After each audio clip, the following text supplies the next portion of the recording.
Alhamdulillah kita sudah sampai pada hari yang ke-9.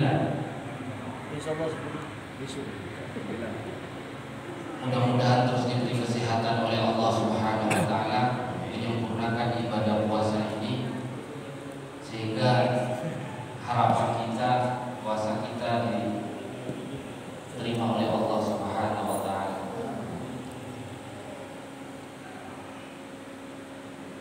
Kami diberi tema Ramadan dan makanan. Bagaimana mau mengurai? Para jamaah yang dimuliakan Allah, andaikan ada kuis 100 family 100 gitu ya, berbicara Ramadan, mungkin makanan itu masuk di dalamnya. Selain ada taraweh, ada sholat, ada puasa, ada sedekah, ada takjil, buka bersama, dan makanan ini masuk di dalamnya. Terutama ketika kita buka bersama, iftar, takjil di masjid yang kita cintai ini. Dalam Al-Baqarah 168 Allah berfirman, Bismillahirrahmanirrahim, Ya ayyuhan nas kulu mimma fil ardi halalan thayyiban wala tattabi'u khutuwatis syaitan innahu lakum aduwwun mubin. Ketika saya ingat kemarin di pertemuan pertama sama terakhirnya, wala tattabi'u khutuwatis syaitan innahu lakum aduwwun mubin. Kalau ini kaitannya dengan makan, gangguannya adalah setan. Kalau kemarin kaitannya dengan amal, gangguannya juga setan. Sama. Kalau kemarin adalah ya ayyuhalladzina amanu, ini tanpa disengaja. Ternyata ini ada kaitannya dengan setan. Hati-hati jamaah yang dimuliakan Allah. Ternyata makanan yang kita akan nikmati di situ ternyata ada unsur setannya. Bila apa? Ketika apa?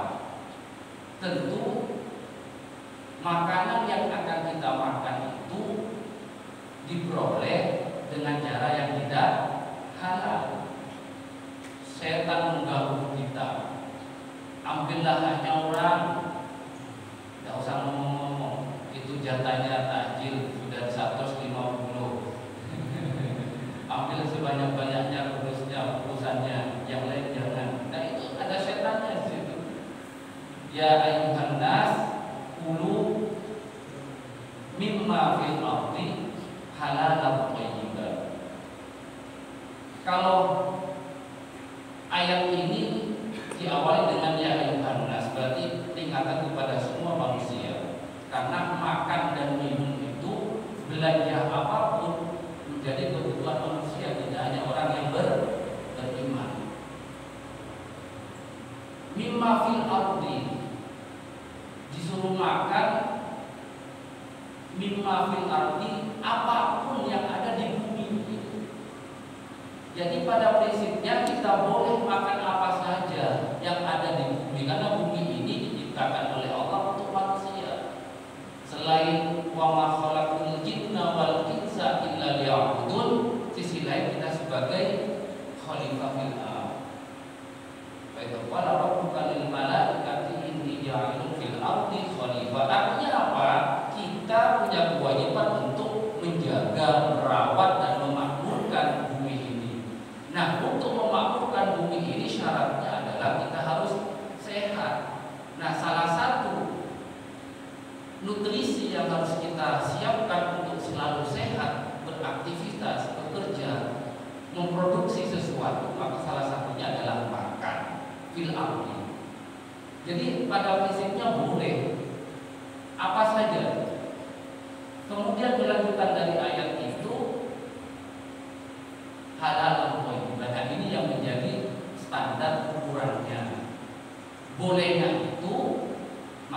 kita diperintah oleh Allah untuk memasukkan apapun barang yang ada di bumi ini, katakan saja sederhananya makanan dan minuman, dalam posisi kondisi halalan thayyibah.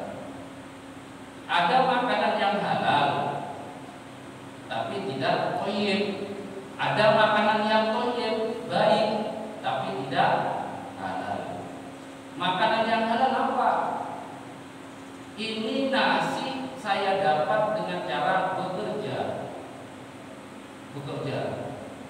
Nasi saya dapat dengan cara bekerja. Namun cara saya mendapatkan nasi itu bukan bekerja dengan baik, tapi caranya saya dengan mencuri. Nah, itu namanya halal ya untuk dimakan, namun karena caranya mencuri namanya tidak baik. Jadi harus ada dua syarat itu, bahwa ibu yang kami hormati harus halalan, harus thayyibah. Jangan dipisah. Ya, jangan dipisah. Halal dan thayyib ini harus kedua-duanya dalam ketika kita makan.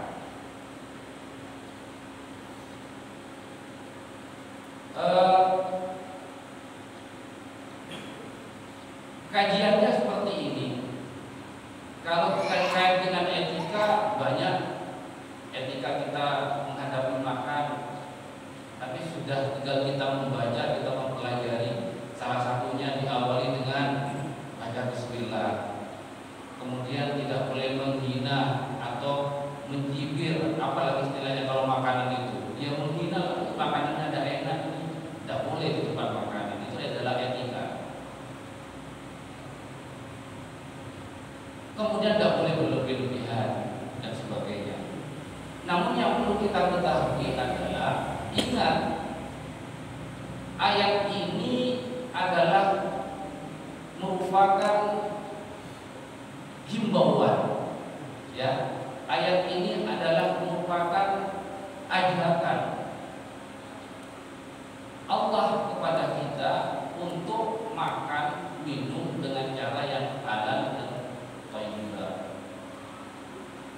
Setiap muamalah aslinya itu kan sebenarnya boleh, ya. Al-aslu al-muamalati al-ibahah hatta yaqumu dalilun yadullu al-naqdi an hadzal asli. Pada prinsipnya semua perbuatan manusia itu boleh, kecuali ada dalil yang menunjukkan ketidakbolehannya atau ada dalil yang menunjukkan kebolehannya. Nah, ini aslinya boleh makan. Nah, sehingga ke depan bagaimana kita mempraktekkan untuk makan dan minum yang benar ini? Nah, kita harus tahu yang namanya asal muasal. Contoh, ini kajiannya sebenarnya kajian usul fiqh, kajian usul fiqh. Contoh karakter makanan yang boleh kita beli, kita makan. Dalam agama kita itu tidak ada batasnya. Kita tidak harus beli sesuatu atau makan sesuatu yang ada kaitannya dengan kegiatan agama atau hablum minallah. Jadi kalau makan ini harus kaitannya dengan ini untuk agar kita nanti sholatnya bagus atau sholatnya kuat. Boleh dengan kegiatan yang lain secara sosial. Umpamanya kita makan dalam rangka mau berjawab, ini boleh. Itu karakternya. Jadi tidak ada kaitannya dengan ada pemilahan dana. Jadi semuanya pada dasarnya boleh. Kemudian ketika kita makan dan minum pun kita diperbolehkan oleh Allah Subhanahu wa taala apapun yang kita inginkan. Ya, kita menginginkan sesuatu tidak hanya yang sifatnya primer. Umpamanya kita kebutuhannya makan cukup nasi sama tahu tempe. Boleh kita makan ayam, soto, rawon, boleh yang lain, tidak ada perbedaan. Kemudian nanti akan muncul hukum, awalnya boleh makan sate, bisa dilarang makan sate kalau nanti membawa kepada kerusakan dalam tubuh kita. Seperti itu pada prinsipnya. Ketika kita bagaimana makan itu, pada prinsipnya semuanya boleh, tapi itu nanti bisa tidak boleh kita lakukan kalau yang kita makan itu ternyata menyebabkan kerusakan pada tubuh kita. Nah, kalau itu tadi karakternya. Yang kedua adalah jangan pernah meninggalkan prinsip-prinsip dalam kita makan atau minum. Contohnya apa prinsip? Ya tadi, boleh kita itu makan, tetapi harus dengan cara yang baik. Boleh kita makan,